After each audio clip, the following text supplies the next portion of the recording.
Pak. Selamat siang seluruh pendengar ya, Pak Wafid, Pak Adib. Mungkin saya akan sampaikan mewakili Pak Harlen, Pak. Saya Tri Susanto, Pak, selaku Vice Presiden Perencana Pengadaan Batubara. Kami akan sampaikan terkait bagaimana tren konsumsi batubara di era new normal, khususnya adalah konsumsi terkait ketenaga listrikan. Ya, kita mungkin ini bisa dilewati saja terkait perkenalan apa PLN. Mungkin sudah sering kita tampilkan di sini. Kita mau sampaikan bahwa sebetulnya sampai dengan posisi Agustus 2020, ini rasio elektrifikasi, Pak, yang di PLN, kalau kita lihat sudah berada posisi di 99,10% dari targetnya yang 100% tentunya. Kalau kita lihat memang sudah ada satu provinsi yang lebih dari 100%, kemudian masih ada memang beberapa yang masih dari antara 95% sampai dengan 98%. Ini gambaran terkait dengan PLTU kita. Kalau kita lihat batubara tentunya masih dominan, Pak, bahwa PLTU itu berada di 50,3% dari seluruh pembangkit PLN, di mana sebetulnya kalau perbandingan antara PLN dengan saat sekarang ini, PLTU PLN masih berada di 20.277 megawatt, kemudian IPP hampir separuhnya ya, 11.459 megawatt. Jadi memang masih dominan di sini posisinya dari total seluruh kapasitas pembangkit PLN dan kelistrikan tentunya berada di 63.335 megawatt.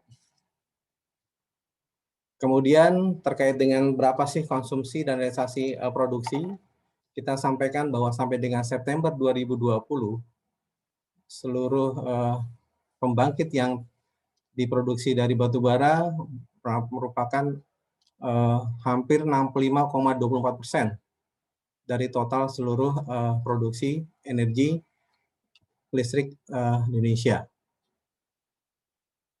Kemudian terkait dengan dampak COVID tentunya yang terkait dengan materi hari ini, bagaimana sih terkait dengan kelistrikan, bagaimana terkait dengan bagaimana konsumsi batubara. COVID ini memang sangat berpengaruh, Pak, kalau kita lihat dari total tren pertumbuhan penjualan sangat jauh sebetulnya kalau kita lihat. Kalau kita lihat dari rata-rata, hampir seluruhnya mengalami penurunan. Khususnya terjadi pada bulan Mei, Juni ya. Sangat terasa penurunannya.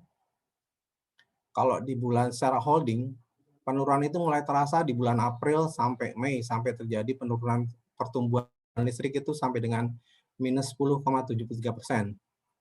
Tetapi sejalan dengan waktu Juni, kemudian Juli memang ada penurunan secara holding, tetapi secara kumulatif sama dengan September, mulai ada pertumbuhan, Pak, terkait dengan tren penjualan. Ini pun berimbas sebetulnya dari konsumsi dari masing-masing kelistrikan ya, terkait dengan pertumbuhan penggunaan batubara. Jadi total dari holding ini adalah 2,16% secara pertumbuhan energi listrik. Kemudian, apa saja sih yang pengaruh terkait dengan tren pertumbuhan bulanan? Kita bisa lihat bahwa kalau di rumah tangga memang cenderung agak malah meningkat ya pada saat bulan Maret-April sampai 13,84%.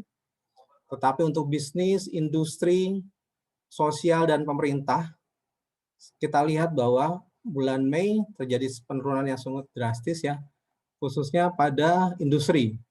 Industri terjadi sampai dengan minus 33,21%. Itu adalah imbas dari COVID-19 ini yang memang dari kondisi produksinya memang terbatas menurun. Bagaimana terkait dengan kebutuhan PLN sendiri? Kalau kita lihat di RUPTL 2019-2028, yang memang belum diupdate, Pak, masih kita pakai gunakan ini, memang seperti yang disampaikan sama Pak Wafid, kebutuhan batubara untuk kelistrikan berada di 2020 ini adalah 109 juta ton. Dan diharapkan 2021 pun kita akan meningkat menjadi 121 juta ton. Tetapi memang kalau kita melihat realisasinya, dengan kondisi yang sekarang, kita dapat gambarkan sebagaimana tampak di data ini adalah, kita punya 3 skenario, ada optimis, moderat, dan pesimis. Kalau kita lihat RKAP, memang disampaikan yang tadi data itu kita share ke teman-teman di Minerba, Pak Wapid berada di 96 ya, jadi 96 itu di 95,6 2020, jadi pakai moderat Pak, kita masih pertumbuhannya itu kurang lebih minus 6,15. Sementara kalau kita pakai optimis, kita berada di 99,07. Tetapi pada kenyataannya, kalau kita lihat dari realisasi September, ternyata memang sudah cukup bagus Pak pertumbuhan. Kalau lihat tadi pertumbuhan kebutuhan tenaga listriknya, dari demand sudah mulai baik, kemudian menjadi secara holding adalah malah plus 2%, maka kebutuhannya seperti ini Pak. Jadi kalau lihat dari pasokan batu bara memang terjadi penurunan pada saat bulan Mei.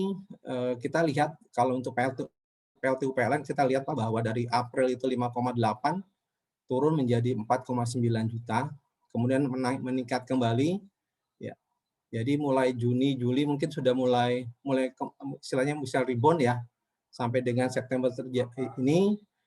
Dan kita mungkin secara prognosa mungkin lebih dari rencana kita semula Pak, hampir sama dengan optimis jadinya nih. Jadi 99,894 ini minimal mungkin kalau lihat kondisinya seperti itu.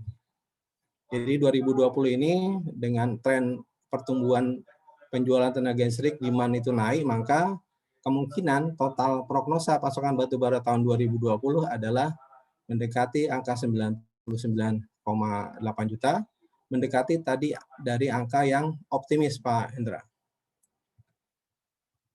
Kemudian terkait dengan konsumsi, nah ini kelihatan sebetulnya kalau dari masing-masing bulan, ini adalah tampak dari konsumsi PLN.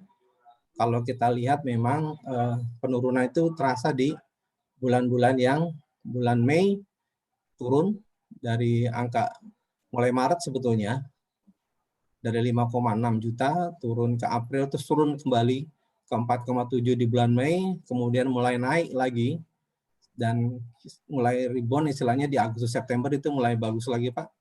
Jadi pemakaian batu bara kita mendekati ya, normal sebetulnya.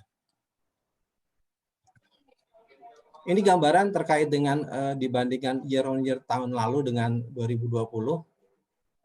Kalau pasca COVID itu kelihatan dari konsumsi. Kalau kita bandingkan, kenapa pasokan kita tidak bandingkan, memang agak sulit Pak, karena memang ada tren-tren di mana kita memang siapkan stok, kemudian segala macam ya, terkait dengan security of supply. Maka untuk yang ini konsumsi kita bandingkan, kalau kita lihat dari tahun 2019, itu nampak April, Mei, kita masih di 5,5, tapi pada saat COVID ini turun, jadi 5 juta saja, Mei juga 4,7, kemudian Juni mulai naik, dan seterusnya kita harapkan memang ada kenaikan di tahun-tahun berikutnya, di periode berikutnya. Mungkin itu aja gambaran kami Pak terkait dengan apa sih konsumsi batubara setelah tren di era normal ini. Terima kasih.